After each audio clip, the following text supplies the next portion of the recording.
So welcome everybody to the December meeting of the Stockton Astronomical Society, the annual show and tell. And I see a few folks that are on the list to present aren't showing up yet. So we may have a little staggered schedule here. We have a couple of folks that we're going to present in person.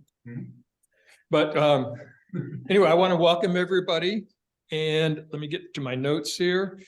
I don't see any guests here. We're all regulars, so I don't need to introduce anybody as guests. Gentlemen in Zoom land coming through. Want to introduce, if everybody doesn't already know, Rudy Lindner. Rudy has the prestigious position of being the longest running member of the Stockton Astronomical Society. Rudy's been a member since 1953. Oh, yeah. And he's staying up late tonight because he's in Ann Arbor, Michigan.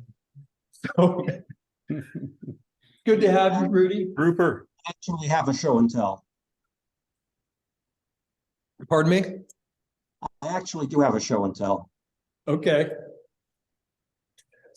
Okay, so we'll go ahead and get started here. And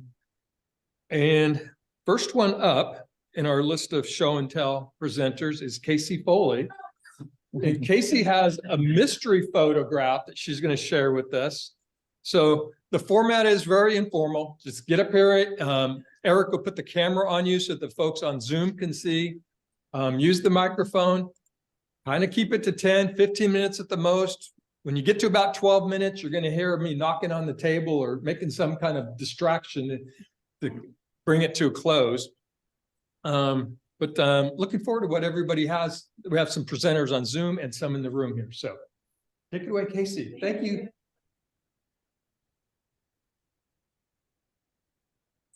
Okay. Sure. It won't be 10 or 15 minutes. It'll be like 3 minutes max. It's just to explain my photograph here, which is of the eclipse in Oregon from 2017. Tell me if that's right. So I had this on my wall, and so when he said to bring something, that's what I brought. So is that for the camera? There we go. Why don't you hold up there? Yeah. Let me give me a second. I'll zoom in close on it here. Pretty good. It's kind of shiny because I don't have that matte finish, Yeah. but anyway, Looks that's good. what I brought, and that's we went at the last minute to the eclipse because we'd never done it before, and I heard it was life-changing experience, and my husband said we can just see it from here. And I said, not a total solar eclipse. And he said, it's the same thing. And I said, that's not what I hear. And it changed both of our lives. He agrees. So we're going to Texas. So that's it. 3 minutes. Thank you, Casey. Q&A. Oh, Who took the picture? I did. With what equipment? Yes, I had a camera and That's a great photograph. It is. well, I had the camera I used, or the lens I used, it was a 600, 150 to 6 sigma lens on a Canon 5D Mark something 3. And then a filter was given to me by a friend of mine who heard I was going to the eclipse. He was staying here and he goes, here, use this. It didn't fit, but I just held it on there, just over it. And, but we did have a spotting scope and, for birding and, cell phone. And so I'm sure we took some through that as well. And then my husband also took some, but mostly I just had it on a tripod. And in fact, we brought an extra tripod and there were some people, we were camping on a farm because it was last minute. So we just tried to find a place to go. And there are people next to us who did the same, brought her camera and then forgot her tripod. And I had this extra tripod, so I gave it to her. So we were both just, everybody, there were 300 people there, all shooting, just click, click, click. And so I just happened to get a shot that looked okay. That's great. So I'm happy with it. So I blew it. Kind of a longer exposure, or was it just a real I short? don't remember.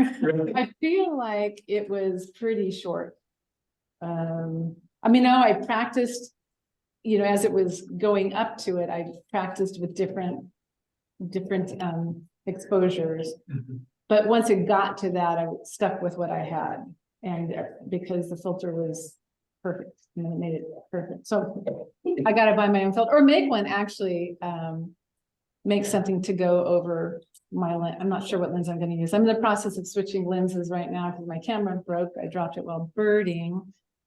So I'm not sure what I'm gonna take to Texas. Different members of the club have made filters for cameras, telescopes, so we've got access to. Yeah. Beta film. Don't worry about it, Casey. Bring your equipment to the shop and we'll get it made. Okay, I've been waiting for that, but I saw it's been canceled the last couple of months and so, The ATM. oh, a different one. Yeah. Oh, your shop. Watch it. Oh, Yeah. okay. I'll do that. Because I was thinking of going to that to make something for it, but if you can do it, then awesome. Can get you a nice.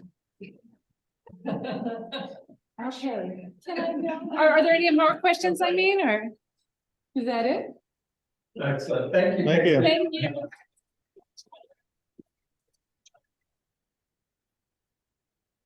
So our next presenters are regular Star Party and public outreach attendees. These guys really make it fun to go out to these events together, and they're gonna, well, they make it tolerable, I guess. So I want to introduce Doug Christensen and Bill Litel. They're going to tell us Doug and Bill's excellent Star Party adventures. All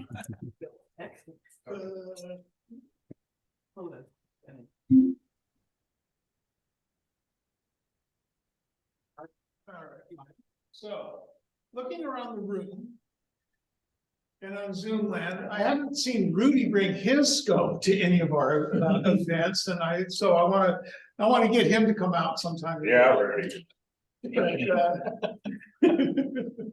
Bob does them sometimes, not local ones, but he gets up to the high altitude one, so. And then the other person of note is Eric. Eric and Bill do the majority of these things. So everybody's done, everybody knows the importance of it and so forth. So we're basically preaching to the choir. Hoping that maybe somebody else out there that hadn't done it would be zooming in or be here so that we can kind of calm them into coming out and do the skin. So one thing I have to add is this coming year, if you come out to a school Star Party or a astronomy in the park and you want, we have decals with the club logo on them now. Okay, you can earn an entire sheet. Come on out, help out, and they're yours. Come see me. Up to you. Public outreach is the most important thing that we do out here. It's the only way we're gonna find new members. It's the only way. It's one of the raison d'etre of the Astronomical Society. And I have heard over the years from people outside the club that we are known for having a very active public outreach. So we'd like to keep it that way. The next one coming up is Saturday at the park. It's supposed to be clear. Hopefully we'll see you guys, everybody out there. Go for it. Yeah, it looked halfway clear. Yeah, so many outreach programs, so many stories. We have at least one a month, minimally. And that's astronomy in the park over there at Oak Grove Regional. And then we also have the Delta Sky Tours when class is in session and they actually have somebody to babysit us.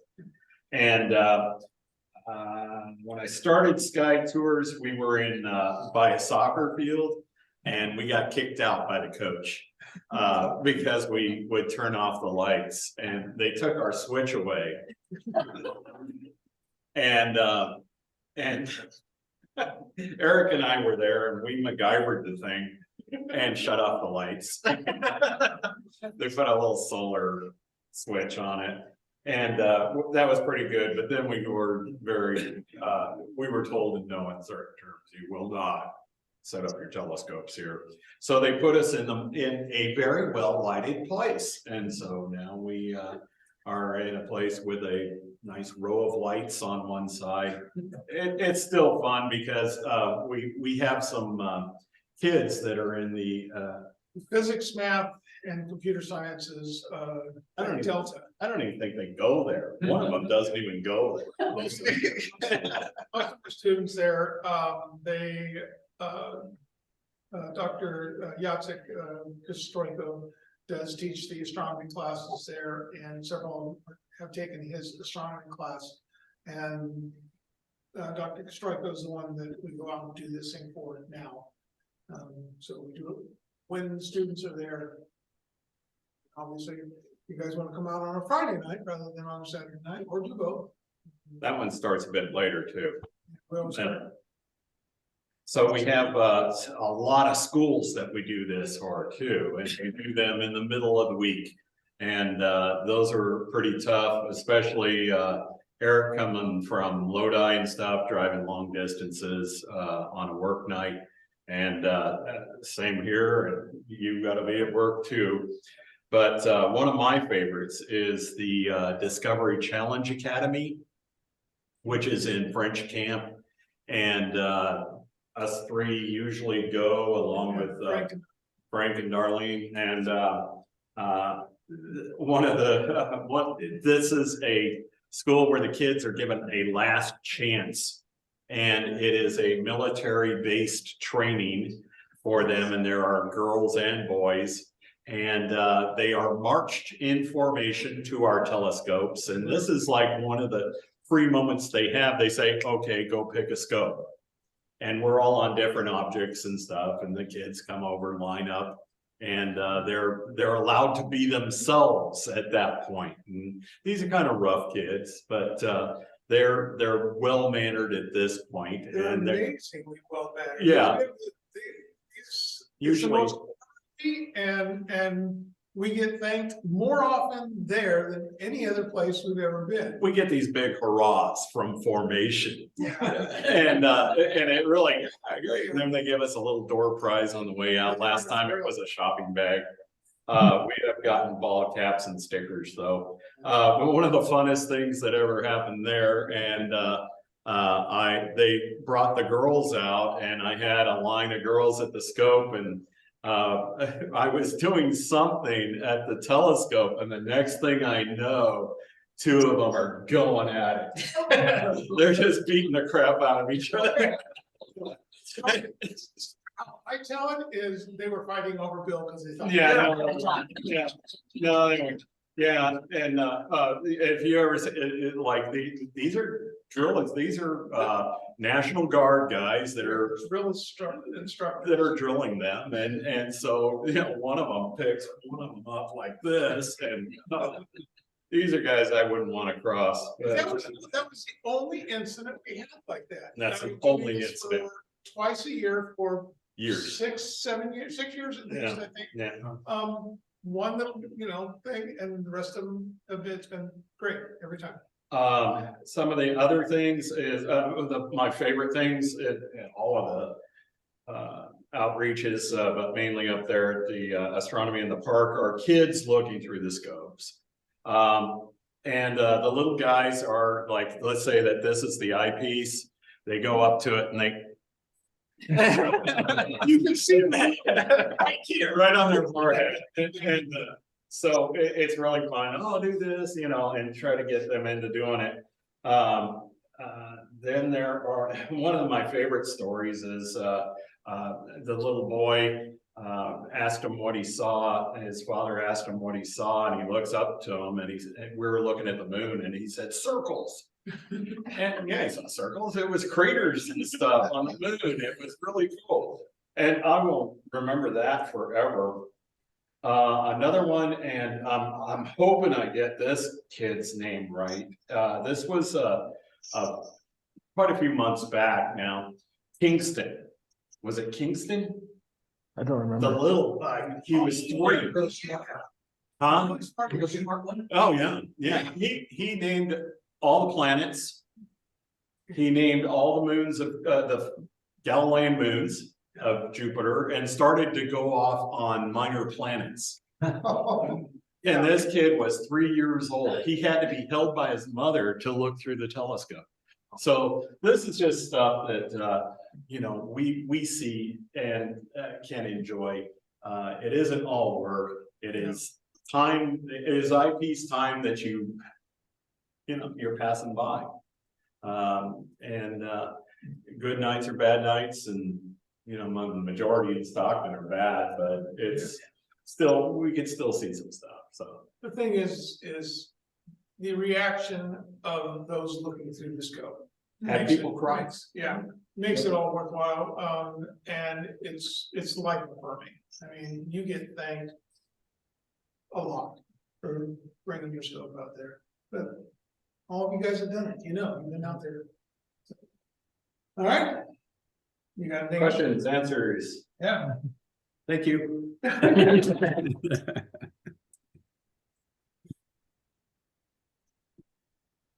guys. Okay, next up is Bob Jarrett. And Bob told me a little bit about what he was talking about, and I didn't really understand it. So I got to name his talk. And so the name of Bob's presentation is How Bob Got Off His Rocker. Okay, let me share my screen here. All right. Well, there we go. One more time here. Okay, hi, my name's Bob. I'm up here in the corner on the thing over here, and this is I definitely am off my rocker. There's no doubt about that. But the rocker we're talking about here was actually a wobbly rocker, and I can get that out of my way. No, can't. But this is the rocker we're talking about right here. This is actually an Orion 10-inch alt-azimuth telescope. I'll zoom in on it a little bit and see it a little better there. But it's a metal. Basically, the tube is all metal. The mirror cell itself is metal. It weighs a ton, and the rest of it is all particle board, and it has the little metal clasps that hold it together. Pretty good telescope. Works okay. The focuser is a rack and pinion focuser, and doesn't have fine adjust, so that's kind of a drag. But when I got this, I mean, we're talking over 10 years ago now. We didn't have too many fine adjusts on our focuser, so it was pretty cool. Telred there for finding stars and for finding your galaxies that you're looking for and whatnot. The beef that I really had on it, the rocker wiggled a lot. It has this really small bearing here on the side. It's only about 12.5 centimeters. And, the rocker itself kind of comes up at an angle. It's a little hard to see in this picture, but it actually comes up this way and goes that way. It's because it sort of matches this side. So the whole thing kind of wiggles a lot, especially when you move it in the azimuth. The whole thing will give you a little twist. So, the combination of the small altitude bearing in the middle of that, it really twists a lot. And when you stop moving it, it rocks back and forth and just kind of jiggles to a stop after, I don't know, maybe 5 seconds or so, something like that. But this picture was taken back in March 2014. And that was 3 months after the supernova went off, which in M82, which I got to see in this telescope. One of the coolest things I got to see in the telescope by far was that supernova. I've looked at a lot of other cool stuff, mostly planets and things like that, but the supernova was pretty cool. Let's see if I can get this thing to go down a little bit here. Okay, there we go. Here's some pictures I pulled off the web of the supernova. This is obviously your Hubble picture. You can see it's buried down in there somewhere. Right there, and they give you a little zoom out on it. That's not really at all how it looked like in my telescope with that little 10. It was closer to this guy down here, and it was pretty cool though. It just looks like a little guest star, so to speak. But I really enjoyed it. I heard it had gone off, and I went out there the next night that I had clear, and thought I had seen something, but wasn't sure. And then the next day when I looked, it was obvious. It was so bright. It was, it obviously had been there. I looked at probably about at least 4 or 5 times over the next week or so. So I really had a good time with that. But the rocker was definitely wiggling in those days. So my solution was pretty straightforward. I'm going to build a new rocker, and I'll put in a ground board, and then I'm going to get some big side bearings for it. and make those side bearings. And then I have a little cradle assembly here that to hold the telescope that I to slip back inside. The holes, the hardware turned out to be the same hardware to make it go back together. These bearings are 30.5 centimeters as opposed to the original plastic bearings that were only 12.5. So big change there. Really, the parts came out pretty good. They fit together really well. So I was pretty happy at that point when I got those built. And this could work. So I'll give you a close up here. Yeah, this is the telescope inside, all assembled together. Again, I ended up with the same hardware. Those were on the original assembly there, and you can see the Teflon pads here at 90 degrees opposed. So I thought it looks pretty good. It looked good to me. I was pretty happy with it, especially when I got to use the same hardware. I'm like, oh great, that's perfect. I don't have to get new hardware. So, but I was pretty happy with the way it looked. Is it Here's a much, little close up. Some question? is it much smoother, I assume? It is smoother. It's a little. I'll get to that in a little more. This is perfect. You led me right into the wood bearing surface here. You can see this is just the wood. I routed it out. Got a few little burn marks there. Oh well, we're still learning on that. But the surface, I didn't do anything to it. The only thing the idea was I'll just leave it rough. I won't sand it. And after I made it and it was all together, when I was actually back more like in this phase, when I had the parts here, I did a little rotating of this piece and to try to get rid of some of the router debris that was on the bearing surface. And I think I smoothed it out a little more than I wanted to.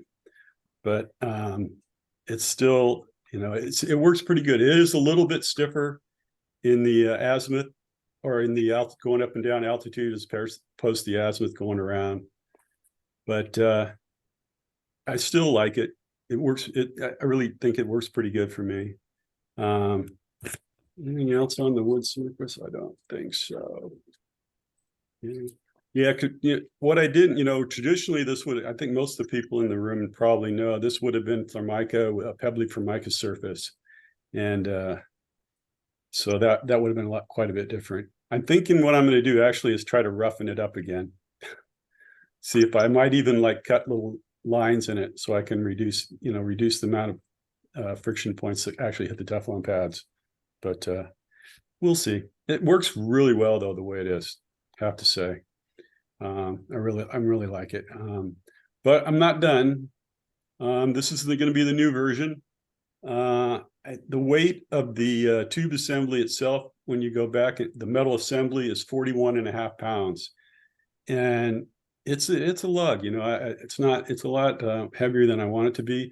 I'm hoping this is going to come in closer to about 30 pounds. I haven't put the densities in for the materials yet, so I'm not quite sure, but this is standard Dobsonian type stuff, concrete form tube, and excuse me? There wasn't a question. Oh, okay. But I think I'm hoping it's going to be lighter. I'm going to put the densities in for materials and see what it comes out to be, but I think it's going to be a lot better. I've got the mirror cell completely designed. I'm going to start making that pretty soon, actually. So we'll see how it turns out. Maybe next year. Bob, what's your aperture? It's a 10-inch. Yeah. Yeah, it's a 10-inch f4 point or f5, I think it is. I've got a 15-inch tube, concrete cardboard tube that we took apart an old Dob, and it's just sitting there. So. Well, I've got a 12-inch tube already. I'm going to go this route. There's no doubt about it. I'm retired. I got time. Why not? Any questions for Bob on his rocker? I got one. Yeah, Mike, go ahead. What are you using for the pads? Are you using Teflon or are you using PVC or what? The bearing surface? The bearings are Teflon, yeah. I think that's what you asked. Yeah, that's what I got. And also on the cell, what kind of design are you gonna use for the cell? You use a 9-point flotation or just a, how big's your mirror? The mirror's a 10, it's Inch? inch at the most, yeah. The cell that it's in it's basically a metal cell. It's got some 16th inch cork pieces stuck in a number of places all around the bob and all around around the outside, and it just pressed inside. And then there's 2 little or 4 actual rubber pieces that reach over the top with little hooks and hold the whole thing in.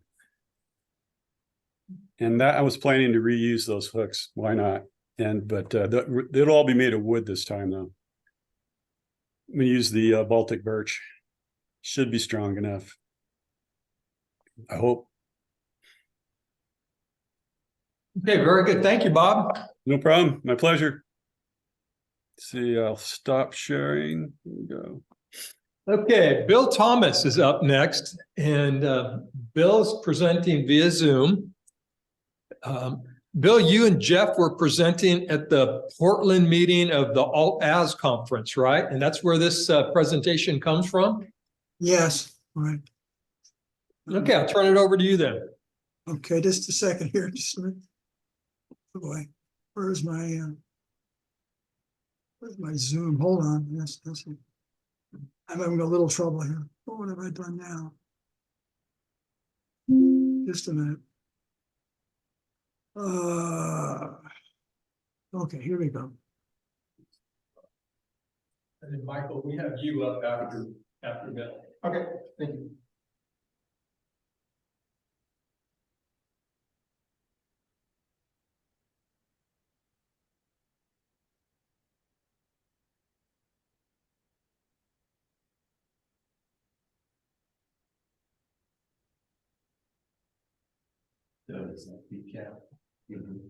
How's it going? Eric, maybe coach him on fine. There, you got the share screen button. We can see it, Bill. Okay, here we go. Let me back up one slide here.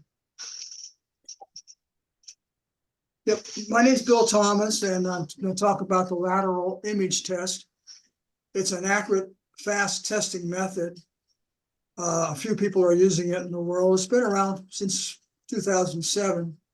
Lonnie Robinson, a member, is using it. Jeff Baldwin's using it. The website is there. I won't go into the details. If you're want to know what's going on, then you can go to the website. Before we get started, I want to talk about the granddaddy of all tests for reflecting surfaces, and that's the Foucault test, invented in 1858. And so over the 165 years it's been around, there's been a lot of good mirrors and telescopes made with it. But where the hell did that happen? Just a minute. Let's go back here.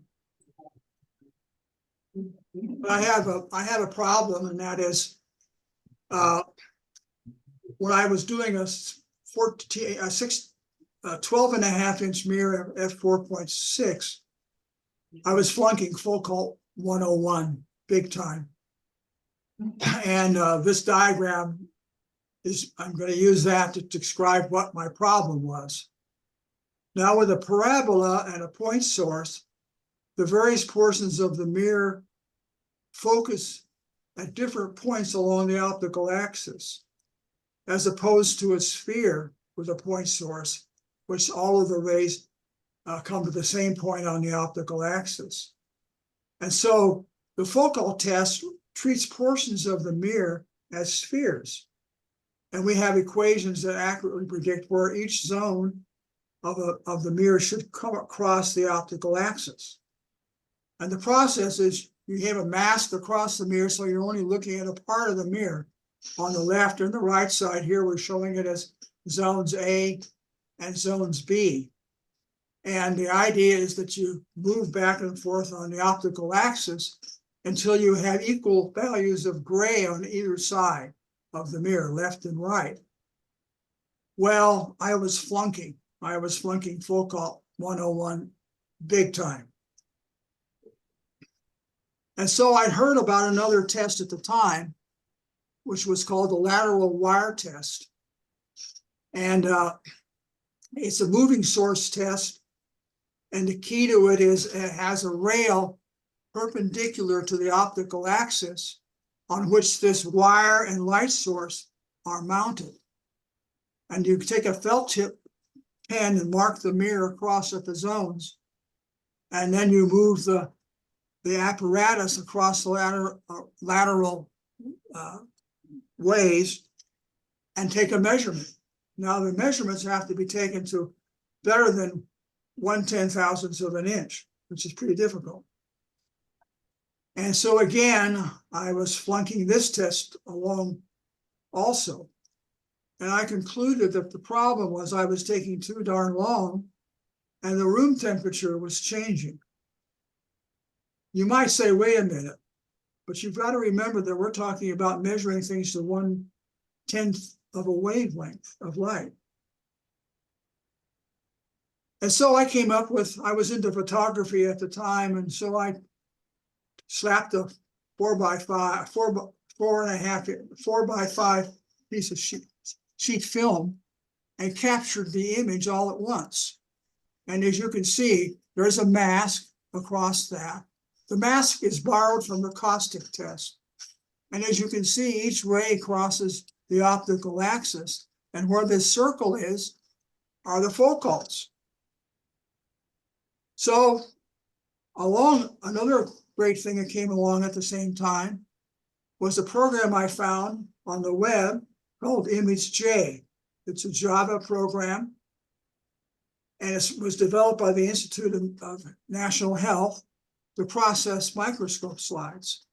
And it's got one great feature.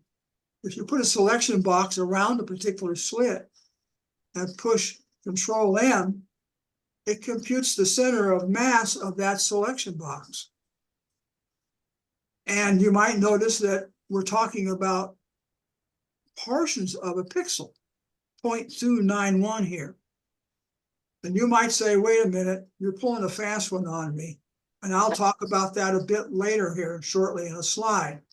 So it's repeatable, very accurate, it's very fast. It's just incredible. That program is just incredible. This is another view of the same test, now with a digital camera. And the digital camera with the lens removed, and the camera is aft of the light source, either a slit or a pinhole. Lonnie uses a pinhole and gets even more accuracy than I can get with a slit. I should go Lonnie's route. Anyway, so here we go. So here's this ImageJ program and the selection box we had above. And you think of the camera as a bunch of buckets, pixel buckets. And so ImageJ computes on the x-axis where they would balance. And so it gets a sub-pixel value. And it's incredibly rich, really great. Also important is the caustic mask. It has to be very accurate to 1/1000th of an inch. And Lonnie came up with a solution to make the masks. He uses a digital readout on this, as you can see here, and a router with all wiggle of the router tool taken care of. There's no wiggle in it at all. And he's able to punch those holes into the mask at 1/1000th of an inch accuracy. Very important. So to sum up this thing, what we have is we take the ImageJ values, we put them into the lit spreadsheet. The spreadsheet computes the focals, which are the slope of the glass. It also computes the inputs to 6test. And 6test computes the glass surface. So let me go back and say that again. The focals are the slope. They're the first derivative of the glass. And the 6test solves the differential equations to get the glass surface. Another program that we use, that does the same thing, is called Figure XP. So I at the end of the talk, but I need to mention one sort of important thing. All all tests which have diagonal holes can't detect astigmatism. And so these tests all assume that the surface is a figure of revolution. And the only way, easy way to detect that you've got an astigmatic mirror, and if you do, you've got to go back to grinding, is a star test. Now, there is a test that has multiple holes in the mask, and it's called the Hartman. And the Hartman can detect an astigmatism. And both Lonnie and Jeff have versions of the Hartman that they're working with. So I'm done. Any questions? I have a question, Bill. Sure. If you can though, can you end your share? Oh, sure. Do you need to rotate the mirror and then take a number of images with the mask, or do you just take one image with the mask and just a random position, or do you need to rotate? Yeah, as we're going along and you do rotate the mirror and you begin to get different results, you begin to worry that you've got an astigmatic mirror. But it's not guaranteed that it will detect it. And the issue is these different points of focus that the mirror has when you have an astigmatic surface we're talking again like a quarter of a wavelength of light. And so with a single measurement across the mirror, it's not a way to really deal with an astigmatic mirror. Jeff has been, in some cases, refiguring people's mirrors, and sometimes, the test will show something's up, and so he has to go all the way back to fine grinding to solve the problem. And as you can see, if we can know exactly what to do, we can then correct it and not have to go back to fine grinding. So that's definitely a problem, and I'm hoping that Lonnie and Jeff will prevail. Very good, thank you. Excellent presentation, Bill. Thank you very much. Bill, I wanted to say I was impressed by your persistence, because what I heard was you failed and then you failed again, but you didn't give up. You found a way to succeed. And so you should be applauded for that. Thank you very much.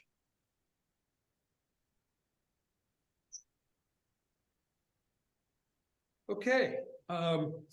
Michal Warzecha is going to present to us here in person his Skywatcher Dobsonian. So it'd be interesting to see what you have here, Mike. Thank you. Is there a camera? Okay. Yeah, right by the mic there. It's very good. Thank you, Tim. Great presentations. And I do want to comment a little bit about outreach. I'm the outreach coordinator for the Sacramento Valley Astronomical Society, and I'm also a NASA Solar System ambassador. So I do a lot of work with schools and whatnot in astronomy. And a common question is, what's a great first telescope to buy? And there's a really good article in Sky and Telescope a couple of years back called "What Not to Buy," which tells you all the pitfalls that people do. We remember back in the day when we were buying our first telescopes. I'm old enough to do it in the 70s. You would get a department store refractor that didn't do very well. And of course, at that time, John Dobson began the revolution of the Dobsonian. And this is one really good recommendation for our first telescope. I have a 14-inch Dob, but I still bought this because not only is it a good first telescope, but it's a great auxiliary telescope if you're an intermediate or advanced user. This type of a model, it's a 5-inch or 130 millimeter aperture, f5. And it also is this is similar to the Orion version, which is a solid tube, and also the I think it's called the Astronomers Without Borders version, but it's all the same. And this right now retails for about $235, so it's not a bad deal. The construction is fairly straightforward. It does open up, so it has a truss structure. So it's kind of a little mini version of the larger dog. And they do have a 6-inch version, which is a little bit bigger. And of course, fairly straightforward. You know, you have your primary, secondary mirror. You do have a sight here with a little LED dot. One thing, it is obviously an entry-level telescope, so it has a helical focuser, which isn't bad. A little bit of plumber's tape can make it a little bit more solid. And the couple features that I love about this scope is it does have a metal construction, and it has a really nice setup here for mirror adjustment.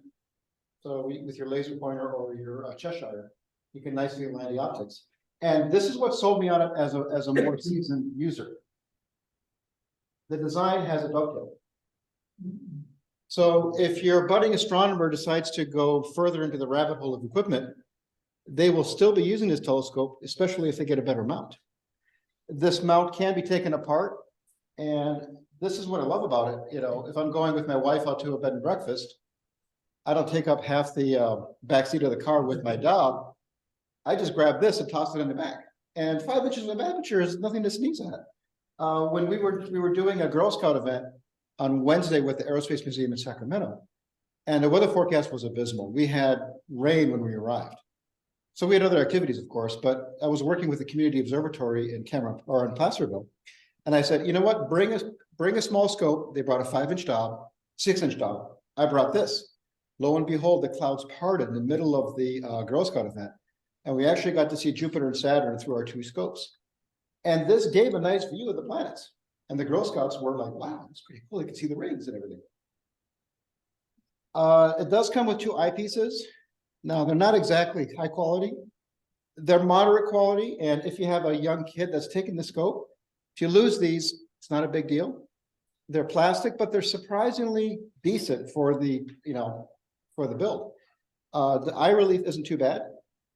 And we all have, 26mm Plössls lying around. You could just use that instead. And if you're a budding astronomer, it gets better. You can always buy a nice Plössl line. And like I said, this telescope, you will not outgrow it if you're a beginner. And if you're a more seasoned astronomer, it's a great addition for those bed and breakfast trips with the spouse. What's the field of view on that thing with the lowest magnification? It's fairly wide. It's trying to remember what it was, but yeah, you can easily have it. It's more than a full moon. I mean, or the moon. Yeah, it's probably. I'm guessing on the order of a degree if you have a good Plössl. Yeah, yeah, but it's significant. A good question. I should have known that. No. And the prices have gone down because High Point Scientific, my brother-in-law wanted to buy this for his daughter, and the price had dropped like $40-50 on High Point Scientific. Oh, they also have a go-to version, believe it or not, of this. For $400 odd, you can buy one which has a little go-to motor. And like I said, the 5 inches, the 5-inch, and the 6-inch are similar lines, and I really like it. I've gotten a lot of good use out of it. Also in my back deck. Just take it out. Go look at something. Yeah. F5. Yeah. This is 130. You got field of view, you've got probably 2 degrees. You're probably right. Yeah, yeah. It's wide. I just couldn't remember what it was. And yeah, the little LED finder is perfectly fine for it because you just got a gargantuan field of view. When you find yourself doing setting it up on a tabletop, or obviously you're not setting it on the ground. Yeah, I have a little tabletop I can set it up on. Or with I've got other mounts. I'll just dovetail it and do a different mount. So, or the B&B, find a picnic table or something that's semi-sturdy. You can use it. But yeah, I'm really happy with it. So, yeah. Any other questions or comments for Michael? Can you, I'm sorry, go ahead. That all the information, everything you said, and if you know, it's good for you. Yeah, I'm sorry, I should have had a presentation, but yeah. Great. No problem. Any other comments, questions? Just gonna add in that we get the question all the time, what kind of telescope should I buy? I tell people, don't buy telescope. Right. Tell them, buy a good pair of Binoculars, right. Or learn the stars. Yeah. Well, I told them, buy a good pair of binoculars. Yep. some 10x70s or 15x70s. And I said, come out to ours and use our telescopes until you get to the point where you just can't stand it anymore. You're willing to drop several $1,000s to Yeah. get what you want. Yeah, and at the Girl Scout event, that's what we talked about. I said, I asked the question, are you an amateur astronomer? And most of the girls didn't raise their hand. So then I said, well, if you study the heavens, you're an astronomer. And all you need to do is walk out with your eyes and look up at the stars and learn the constellations. So then I asked, how many of you are amateur astronomers? And they all raised their hand. So, yeah. Amateur means love of. Love of, exactly. You're not getting paid, but that's all. It's not bad, What is the manufacturer and the name of that scope? Thank you. This is a Skywatcher, and I'll send an email out. It's a Skywatcher Heritage 130. And there's, yeah, no, but I'll email it. Yeah. And Skywatcher is not the only brand that makes this type of scope. It's a really common design. So They also make a 150. So 150, yeah. 6-inch. Yeah. So if you can spare the extra $70, you can go a little bit bigger. So. Thank you. That's it. Thank you, Michael.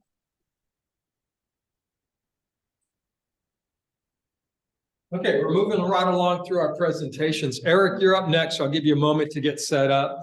But Maybe Rudy would like to go first. yeah, Rudy, did you say you had something to present or you wanted to address the club? No, I do have something to present. It'll be very brief, I'll give you the floor then. Go right ahead. and then I've got to go to bed. That's why I suggested you go. I have a book here that was published in Switzerland in 1955. It's called The Telescope for Every Man. Those were not gender sensitive years. A basic instruction for the construction of a useful mirror telescope. And it was done by, there was a group of mirror makers in a small town in Switzerland. And they ultimately published a book about this. And in the book, I think this best comes through this way, is a set of photographs of the highly feared Foucault test of Dr. Custer's 12.5-inch mirror. Oh, cool. So it shows that his photographs of the Foucault test had by the mid-1950s reached an international audience. Now, the claim is in one of the columns of that Albert Ingalls wrote with some of these photographs for the Scientific American that the mirror turned out okay. But I think Jeff Baldwin tested it some years ago and said that there were some defects with it. These images, these focograms, as they're called, clearly do not show a finished mirror by any means. But, you know, it's nice to know that our founder achieved an international reputation. So, with that, I return you now to your regularly scheduled program. Thank you, Rudy. Rudy, before we allow you to leave, though, you mentioned Dr. Custer, and since you have the prestigious position of being probably one of the only people that knew him and were a member of the club back in the 1950s, you mentioned a story that I'd like to ask you to share with the group here about a trip to Volcano for a star party that you had an encounter with Dr. Custer. Would you share that with the group, please? Okay. 1962, I've come back from a year of college in Boston, Massachusetts, and there was a star party. The society had a star party right near Daffodil Hill up in Volcano. And Volcano was the choice. First of all, it was a little bit out of and out of what was beginning to be the murk of the Central Valley. In the 1950s, I could see the Milky Way from the backyard of my house at 669 West Euclid Street. I gather you can't do that now. And so Dr. Custer had chosen this area because in the mid-19th century, third quarter of the 19th century, an amateur by the name of George Madera had set up a 3.5-inch telescope or 3-inch refracting telescope and was the co-discoverer of a comet. And there's apparently a historical plaque someplace around Volcano near where his home was. So my father and I went to the star party and got there a little bit late and turned in to go. And immediately from out of nowhere appears Dr. Custer with his cigar and his white hair addressing me in no uncertain terms to turn the Verschlugener light off the car. And the word he used was not Verschlugener. His Yiddish wasn't as good as that. It was, how should I put it? As President Nixon would say, an expletive deleted. And he was just furious. And he read me the riot act about this, that, and the other thing, and how dark adaptation was being ruined, et cetera, et cetera, et cetera. So, and of course he was right. We just hadn't, we couldn't turn the light off because we couldn't see anything, and we couldn't see yet, you know, where everybody was. And so, as I mentioned to Tim in an earlier message, John Gabriel used to refer to Dr. Custer as Crusty Custy because of his, how should I put it? His occasional imperious nature. But I should say that Dr. Custer was a probably a vain man, but quite frankly, he had right to his vanity. It wasn't wasn't a put on. Well, excellent. Rudy, thank you for sharing that with us. That, by the way, was the last star party I attended for quite a while. Well, now that we know you can stay up this late on Eastern time zone, we're going to expect you to come to all of our meetings virtually. So thank you for joining. And we know if you sign up, you're probably going to sleep on us. Okay, thanks a lot. Next time I promise not to snore. Okay, so as I mentioned, Eric, you're up next. I'm happy to see that you're also successful. Thank you very much. Good night, Rudy. Good night. Good night. Okay, I'm gonna sort of move back and forth between cameras here and share some content, so bear with me as I'm trying to do that and control the meeting at the same time. My presentation tonight is about a telescope, my 14-inch Dob that I've created an encoder system for. The encoder system is of the push-to style, and basically what that means is it's not a go-to style. So it doesn't have any motors. It doesn't automatically slew the scope into a new position. It doesn't actively track by keeping the object centered in the eyepiece, but what it will do is help you find the objects in the sky and help you move from object to object.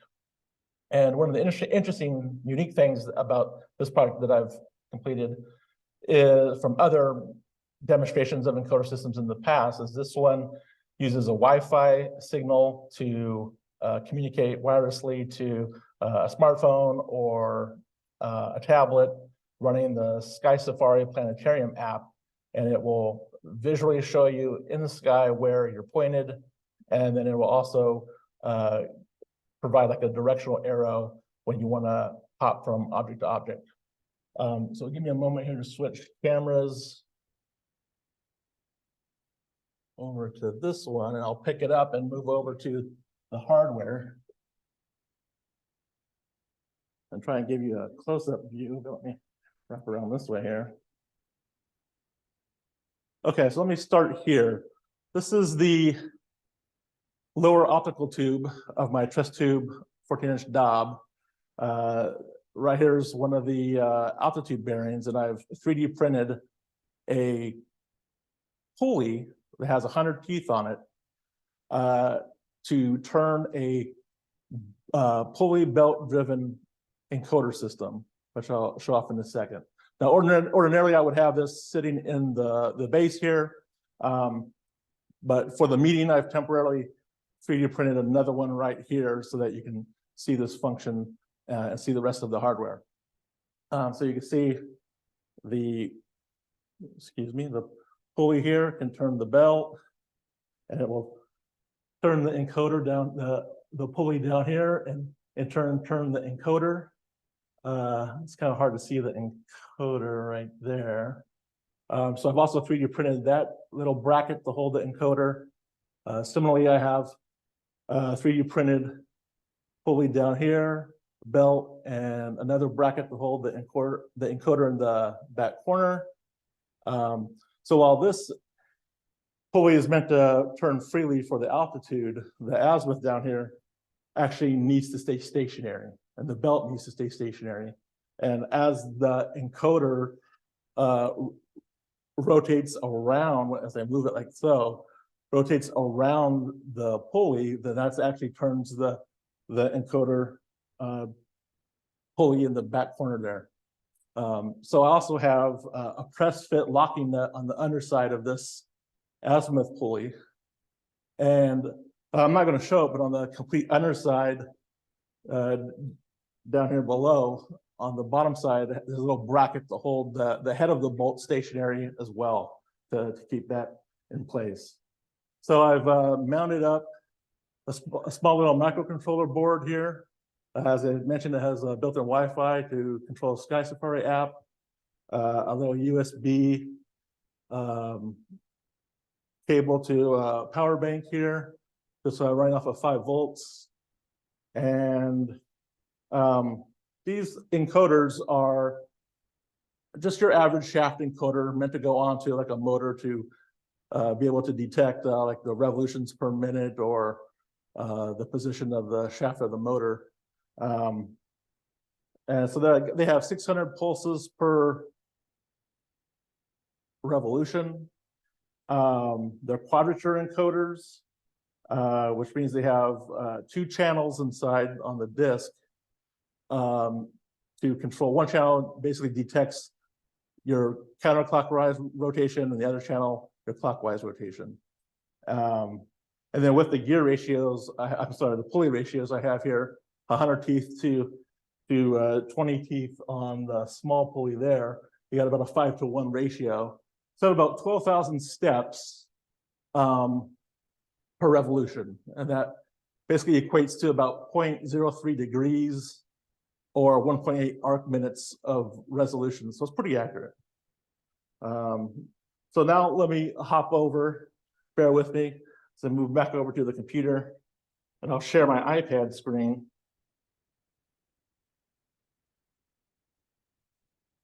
Try and do that here.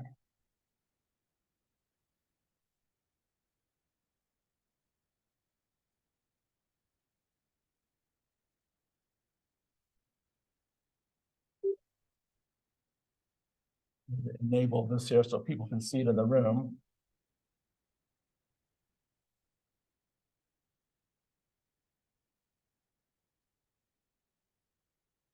And I need to allow it to communicate to my iPad.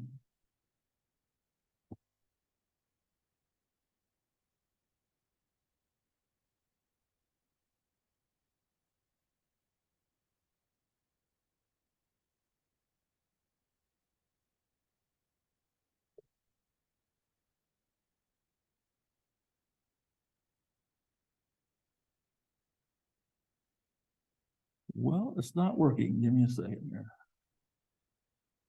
Failed to connect. Why? You're connected there.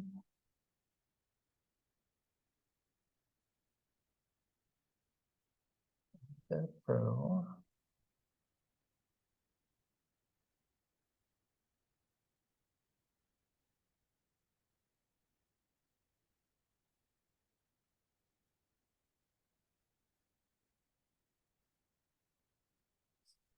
Okay, there we go. You drag it over to a different screen here. Let me maximize that a little bit.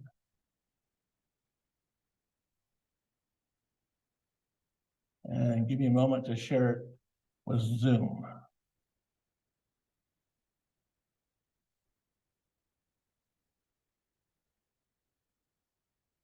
Your screen.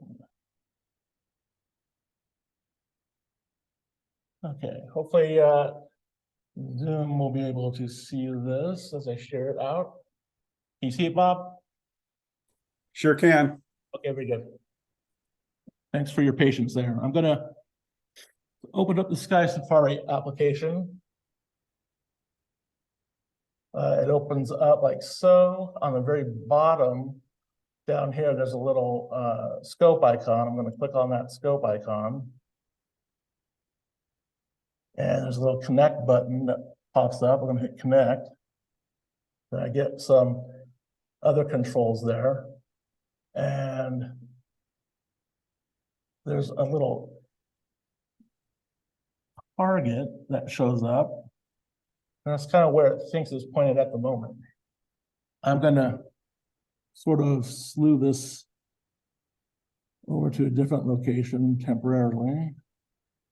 I'm just going to use Polaris as an example. So here's the star Polaris. And I'm going to align to Polaris. And it's going to move the target there. So the idea is I've already moved my scope and visually acquired Polaris in the eyepiece, and have now told the application that I'm aligned on Polaris so that the app and the scope are in sync. Now what I'll do is I will pick a different object. Let's just say I want to go to she's Andromeda as an example.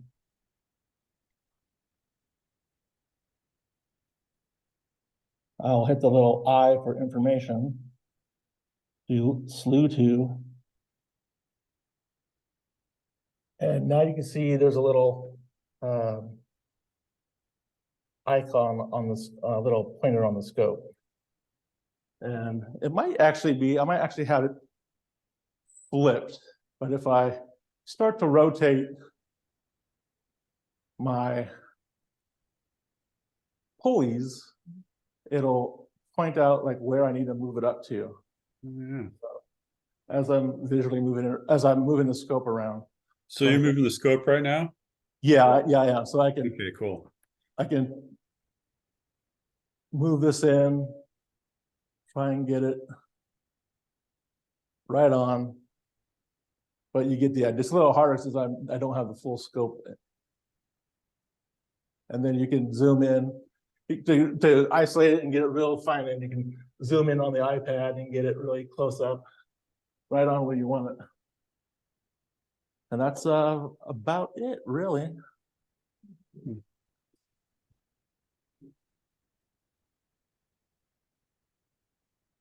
But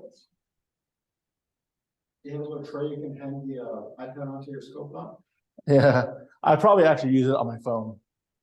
Yeah, that's about as close as I can get it right now. But that's the idea. Thanks, guys. Hey, Eric, what material are you using when you 3D print? I didn't hear your question, Bob. Say it again. What material are you using when you're doing your 3D printing for those gears? So they're not actually gears, they are pulleys, but I'm using PETG filament. Oh, okay. G filament. Okay, cool. Let me stop share here. And hand it back over to Tim. Or, I'm sorry, are there any other questions? Question for Eric. I'm totally amazed at what you've done here. Printing your own equipment, your parts, putting them all together, mating the software up, communicating wireless. I mean, what else can he do, right? Maybe, maybe he could mix a cocktail for you at the same time. Yeah. Yeah, go ahead, Michael. Question, Yeah. how is your calibration trying to make sure that you're getting the proper angular rotation compared to the sky and the software? All right, well, so I'm using an Arduino style IDE to program up the Wi-Fi connection and the logic for the encoders. To be honest, a lot of it was already programmed. There are already existing libraries for encoders to connect to this microcontroller. So I just use what was pretty much readily available. The only thing I really needed to do was tell it how many steps the encoders were. And so I had to decide what my Foley ratio was going to be. I decided on 5:1, which made it 12,000 steps. So that's all I really had to do is tell the software I'm using, tell the planetarium software that I'm using 12,000 steps. And then the Sky Safari planetarium software is already designed to control telescopes. Right. So you just have to tell it what kind of encoder system you're using, tell it it's a push to, not a go to, and it does it for you. Really the only thing in the code that I needed to do was determine like how often it's trying to read the data from the encoders and determine whether or not I needed to flip the direction within the code if I don't have it programmed initially correctly from the start, if I have it wired up wrong, for example. Oh, I'm sorry, I should have mentioned too, another thing that when I 3D printed the mounts for the encoders, I designed them in a way where I can loosen the tension. I have to loosen the tension on the altitude one because I need to be able to get the scope into the base and then be able to put the belt on after the fact, because the way that this base is designed, there are tensioning knobs that screw in from the outside to make sure that the scope doesn't fall down when it's pointed upward. So the belt needs to go on last. So I had to be able to loosen the tensioning to get that belt onto the pulley. So. Did you know that? Or did you learn that? No, I knew that from the get-go that I would have to figure something out to get around that. Yeah. So Eric, there's some application here for our public outreach events. Yeah. Tell us what your plan might be for that. Would this go?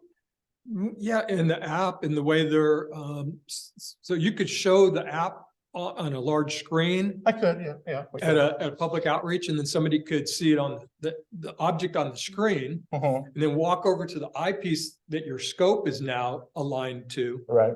and see it naturally visually through the eyepiece. That's true, yeah. So we could set that up and maybe even like show them how they can search in the application for the object if they don't know where to go to initially to find it, and then help them hop from object to object and see it on the iPad and then visually in the scope. Yeah. We'll look forward to that. Yeah. Cool. Okay, Thank great. you. Thank you, Eric.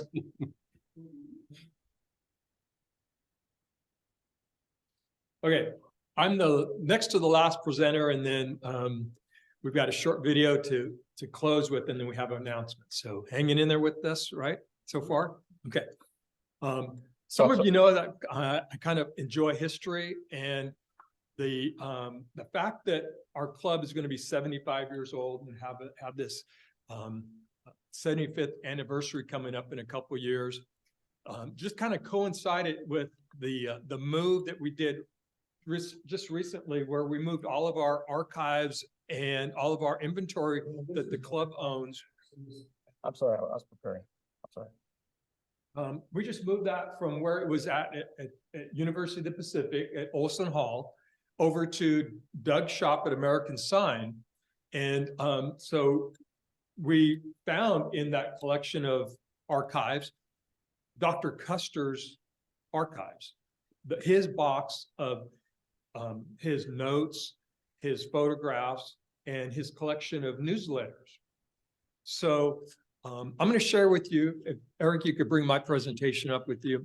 I'm going to share with you tonight what I found, and I'm holding it right here in my hand. It's the very first newsletter of the Stockton Astronomical Society, dated November 30th, 1950. Oh, look at Stockton. Okay, so we're going back a few years.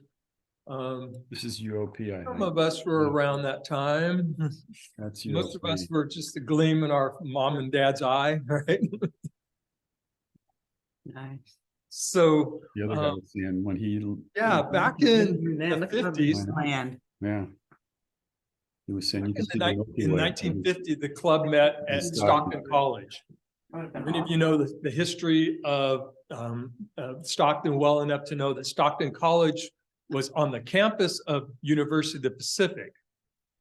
It was basically post-war facilities that Stockton College, later to become Delta College, were used there. So this first photograph from 1950, you don't even see the rest of the University of the Pacific built out.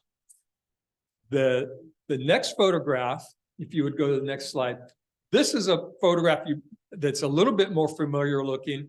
In the lower left-hand corner is the chemistry and physics building. That's where Jerry taught, right? That's where our last meeting spot was at Olson Hall. In the far upper left-hand corner of the photograph, you see a partial image of the Stagg Stadium, Amos Alonzo Stagg, the football stadium. It was a large football stadium, yeah, right there. And then the Calaveras River along the north. So now you're orientated. And the buildings there, the white buildings in a row there, that those were Stockton College. And in one of those classrooms is where the club met for the very first time. And so I want to take you back to that time and read you the newsletter. And so let me kind of set the stage here with you. So if you go to the next slide for me, Eric. So Rudy was good enough to share with me his insights and his recollections from those first meetings, although he joined in 1953. So it was a couple of years later, but I think his accounting is very accurate. And so let me just read to you what Rudy shared with me as I kind of set the stage for reading the newsletter next. So he says he became interested in astronomy during the 3rd grade. So what's that put him at, like at 7, 8, 9 years old at most, right?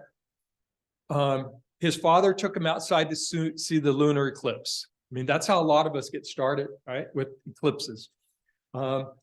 He was homesick with a cold. His father asked him if he wanted some books from the library, and he asked him to bring him some books on astronomy.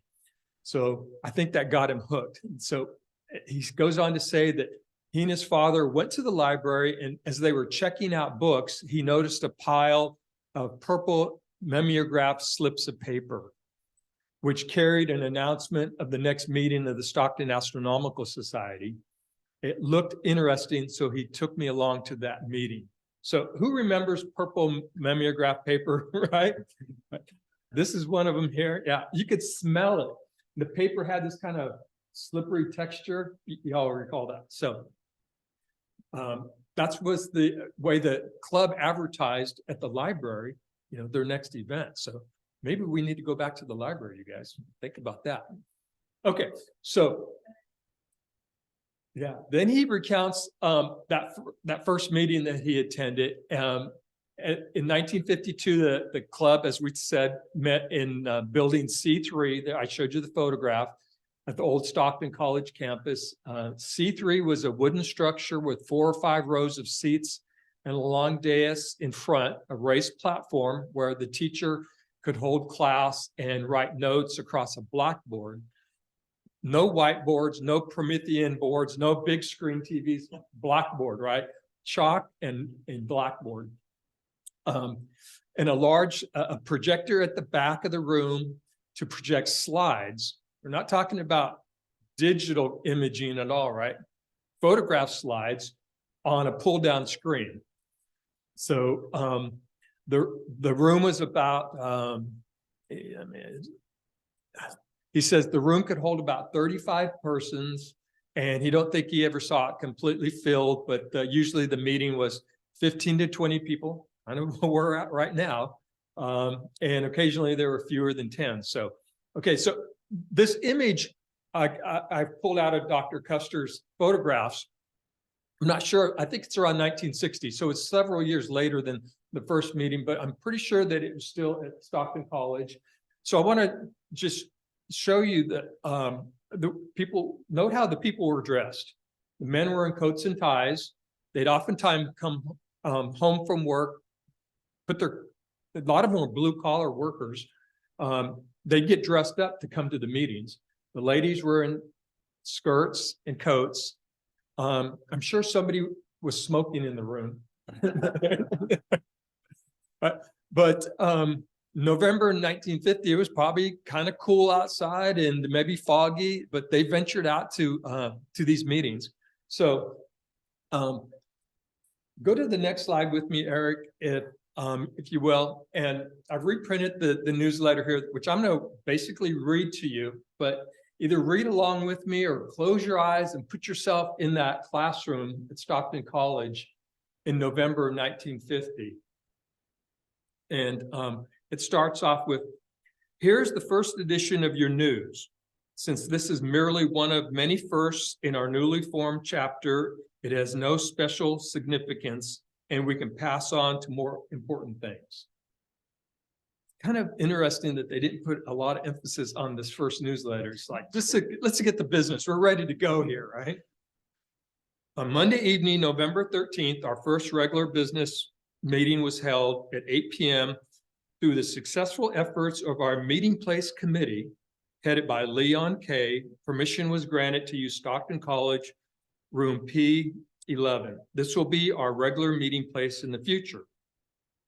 After a brief initiatory address by our president, Dr. Clarence P. Custer, we were presented with an introduction to amateur astronomy, a discourse by Mr. Charles J. Shopke. Mr. Shopke is a member of the Sacramento Valley Astronomical Society. So let me pause there.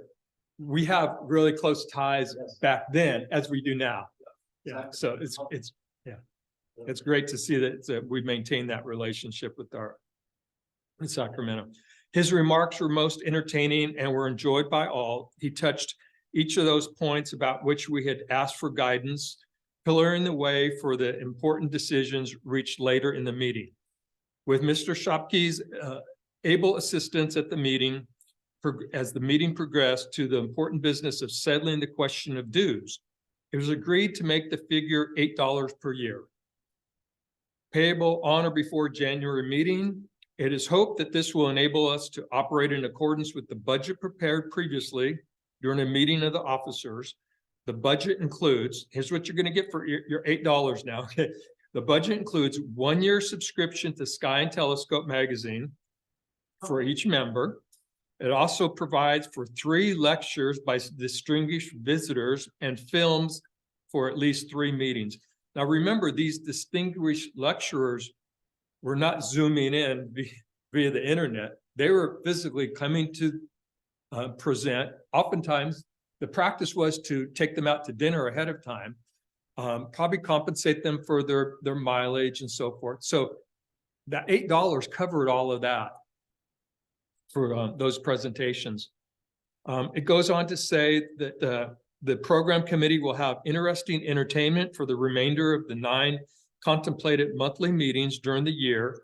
It was decided to hold regular meetings once a month, except during the summer. There will be special events, star parties, etc., all through the year. So I'm wondering when they started meeting year round like we do now. They only met, they didn't meet in the summer back then. So, the program committee, am I still on the right? Yeah. The program committee selected later by the president is composed of Milo Saladay as chairman, Joseph Geiger, and Dr. Robert C. Bechtel. This important committee, by making our meetings entertaining and educational, will help bring to our chapter the success we are striving for. Next page, Jarrett.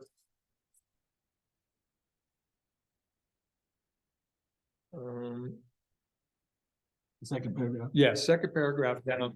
Your news editor was then appointed, and I failed to mention his name. He is William Fenzel, the editor and vice president. Your newsletter editor was appointed on the slim excuse that the vice president should have something to do. So our vice president now, Doug, he doesn't do anything, so he should write the newsletter, right? We take this opportunity to mention that suggestions are invited, and your editor will greatly appreciate them from the members in the form of items of interest, telephone, drop a card, or stop in for a visit. He gives his address on Pacific Avenue and then his 5-digit phone number. Okay, in Stockton. Okay. Yeah. But to get back to the meeting, a committee to draft a constitution was then appointed. Messrs. Beckham, Kay, and Saladay agreed to accept the honor. This concluded the official business. And then an exhibit of meteorites brought by Cecil Corin aroused much interest, and a short discussion by the president explained the use of the Foucault tester. We had an explanation tonight about Foucault testing. Also on exhibit was a mirror belonging to James Lehman of Lodi. The mirror, actually in the process of being ground, gave an introduction to what is in store for those of us who expect to build our own telescopes. So kind of interesting that telescope building was such a thing back then, even though, and it is today still, as the presentations tonight illustrated, even though we can go out and buy commercially made telescopes. Yeah. So I thought that was very interesting. During these discussions, our treasurer, Leon Kay, was busy collecting dues, giving receipts, and all the while trying to not look too pleased that the wherewithal to start operations was beginning to make its appearance. And so our first meeting came to a close, a successful and encouraging foretaste of many pleasures to come. Go to the next page. I'm going to skip over some of the, he talks about how the radio station in Sacramento was advertising a program, and then also about the badges that used to be handed. I'm going to skip over that and just get to this special event. It's listed down here in the bottom. Our members are cordially invited to attend an illustrated lecture, Stellar Eclipses, by Dr. Gerald D. E. Crone of Lick Observatory. The lecture will be given under the auspices of the Sacramento Astronomical Society at Sacramento Junior College, Little Theater, at 8 a.m. Tuesday, December 5th. Plans are being made for a Stockton group to go there together. Should you care to attend and Junior wants the car for the evening, transportation is available for 4 or more passengers in each of the 3 of the members' cars. Call Joe Geiger phone number as soon as possible. The plans can be completed to fit you in. Meet at the president's home on Sonoma Avenue at 6:30, ready to leave at 6:45. It'll be about an hour drive. So they were all jumping in the car, carpooling to Sacramento to listen to this lecture.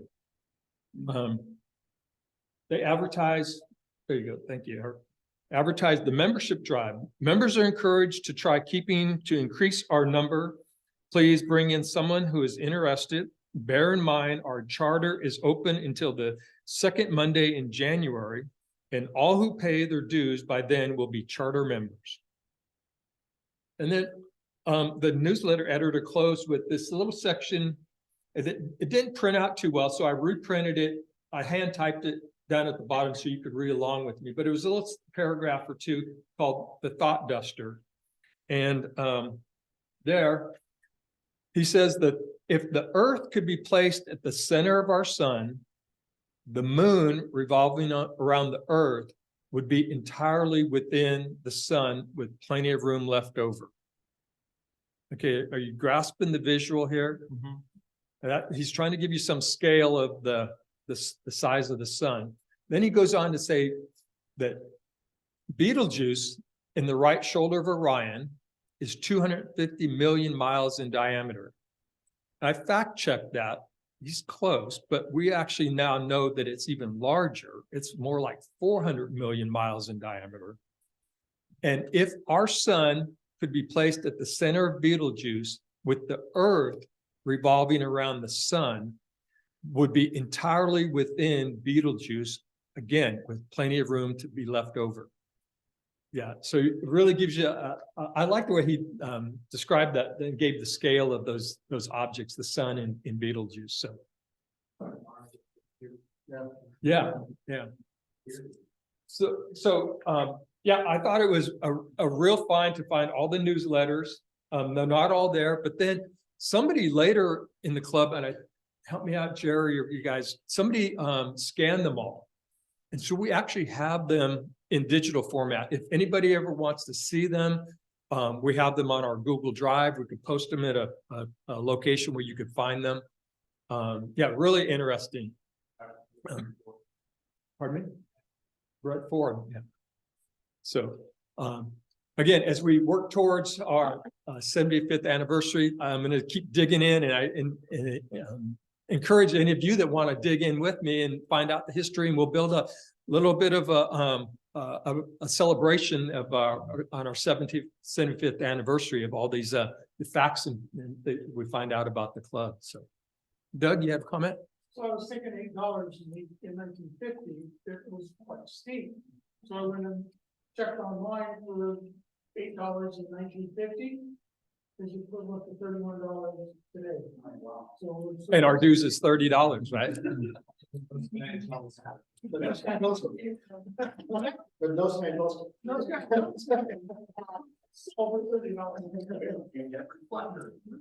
Right.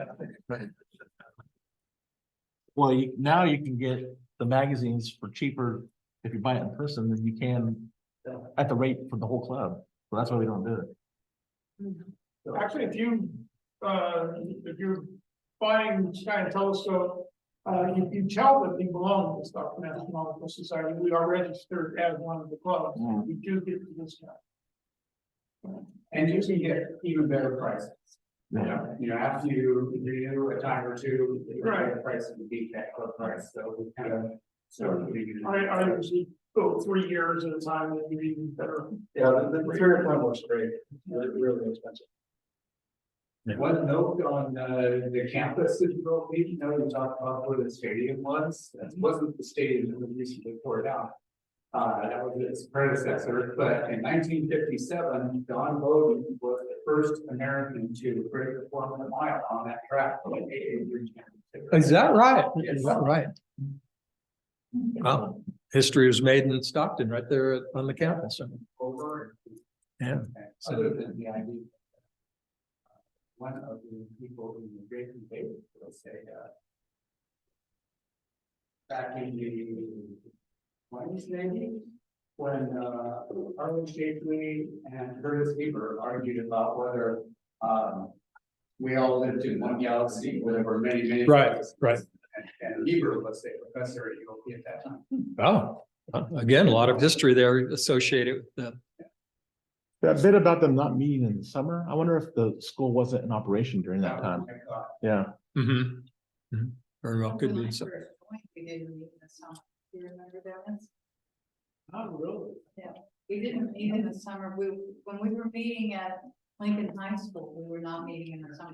Probably. Again, maybe because the campus was closed. Yeah, so it has been within our membership years Mhm. that we went to year round.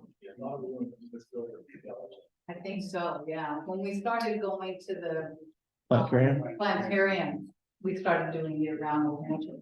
I see. So I couldn't tell you what year that. Yeah, a lot of rich history, and we'll keep digging up and sharing it with you all as it becomes evident. So we have a short video that Jeff Baldwin, even though he's on another continent right now, he's still in our presence by sharing a video with us. And we're going to play that with you, and we're going to kind of decipher what it means. Jeff posted this on YouTube of an aperture mask that he built. And Let me share it here. Eric will get it here. And then I just have announcements, and we're right at our time, so we're doing well there.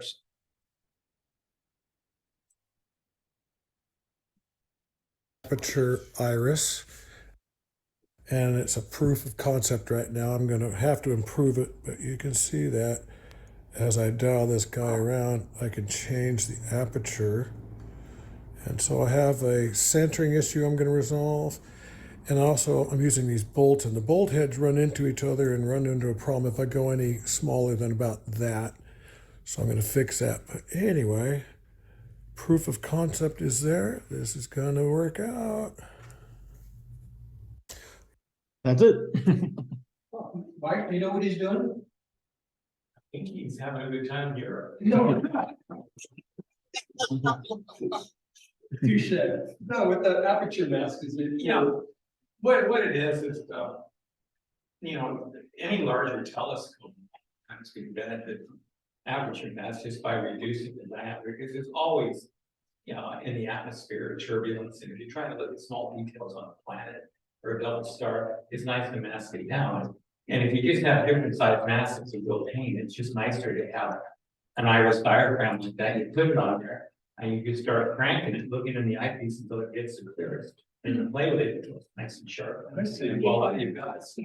Yeah. Same way to setting that stuff. No difference. That's where it's giving it the word on it. Yeah, it looks like he's on it. Hey, I'm gonna build the same thing. It's so, but I want to do all the work. There you go. Okay, well, that concludes our show and tell. I want to thank all the presenters for tonight. Well, Eric, if you bring up the announcement slides, we're drawn to a close here. Our January 6th Highway 4 Star Party. What happened? What happened here? What? For some reason, I don't have the December dates here. Basically, December, it's next Saturday in Astronomy in the Park. That's it, yeah. And there's you can do a high altitude star party, but Okay, well then, this Saturday night's They're both the same night. The Right. Astronomical Park and high altitude are both yeah, Saturday. and I had that on the slide, but anyway, this Saturday night, y'all have a choice. Go to Oak Grove, public outreach, or listen to the Yahoo chat and see if anybody's going up the mountains to the heliport. I'm sure we're not going to, well, maybe Peddler Hill, but any high altitude site that, depending on all the conditions. So, and then January 6th, the Highway 4 Star Party, and then the 11th is our installation dinner, and then the 13th, high altitude, and January 20th, astronomy in the park again. So the next slide, we have a little bit more detail on. No, go to the next slide, the next one, please. There we go. Installation dinner. So this should look familiar to y'all. It was in the last page of the newsletter. Jerry's done a fine job of setting up our caterer. So we're looking forward to a nice meal. Bring anybody that would like to come as your guest. We're in this room and we've got plenty of room. Jerry, how many reservations do we have so far? So far we have 8. Okay. I think last year we had about 40 or so folks. So Love to have 40 again. yeah. So Jerry, you can be emailed, you can be mailed a check or, Handed one, you can hand me a check, exactly. Yeah, mail it to the club PO box. Or if you plan on mailing a check, just let me know, because by the end of the month, I can have to tell it here, you know, to give him a fairly firm number, okay, reasonably firm, he's still flexible. Yeah. I think I put the mail by the 23rd. Yeah, he did. Yeah, you can just email me, let me know, if you can't get the check off in time. Yep. We'll trust you. dinner, dessert, drinks, and a program. Jeff is setting up a presenter from Howard Banish, a contributor to Sky and Telescope magazine. So looking forward to that presentation. Pretty interesting website, so Mhm. yeah, definitely gonna be worth listening to. Yeah, we don't know his topic yet, but so maybe that'll be a surprise. That might be good too. So, yeah. Okay, and then back one slide, just a reminder that our dues are due by the end of the year. Again, Jerry's collecting money for that. And so that kind of concludes all the announcements. Anybody else have something that you want to share or make an announcement about? Anything going on there? Okay, go ahead, Jerry. Main change for doing instructions parts, trying to get our wheels turning again, is to open the nominations to members. Members can nominate students that they feel, you know, you see someone, you know, say, hey, you should have a telescope, you know. Introduce it to them. I've got, I printed out just 20 flyers. Are these up on the web, Jarrett? Not yet. Okay, but I just want to remind you, you can take them as you need them. If you go to star parties and you see the same family there more than once or so, you know, that's their kids might be a good candidate. But I know Jeff gave a telescope recently to someone else. I was trying to spark, he just thought that this kid needed a telescope. So if you need a kid like that, yeah. And then see if we can get them into the program and get them a telescope. So, Excellent. If I could add to that just real quick, it's been a few years since we've had applications submitted to give scopes to students. So if we can offer someone that we already know and doesn't have to go through a school, that's even better. So. Okay, very good. So I just have a couple of thank yous to, first of all, I want to thank Mike and his wife for sharing refreshments with us tonight. Thank you very much, Mike. I want to thank all the presenters here and on Zoom that shared in show and tell tonight. Thank you very much. A special thank you to Bill Litel and John Shemke. They are outgoing members at large of the executive committee. Both of them worked very hard all year and contributed a lot to the board. Got a lot done. Kept the club rolling. So I want to thank you, Bill. You're in person here, and John as well. Thank you very much. And then naturally, you know that at our January meeting, we've got the installation of new officers. Many of us are not new, but recycled. Mark Gibbons is one of our newest officers as a member at large. So we'll look forward to the January celebration of that. I think that's all I have in terms of thank yous. Again, Eric, thank you for all the audiovisual efforts that you put together, and great job doing that. So You're welcome. okay. With that, if I don't hear any other business, I'll adjourn the meeting. So adjourn. Thank you all. Thanks.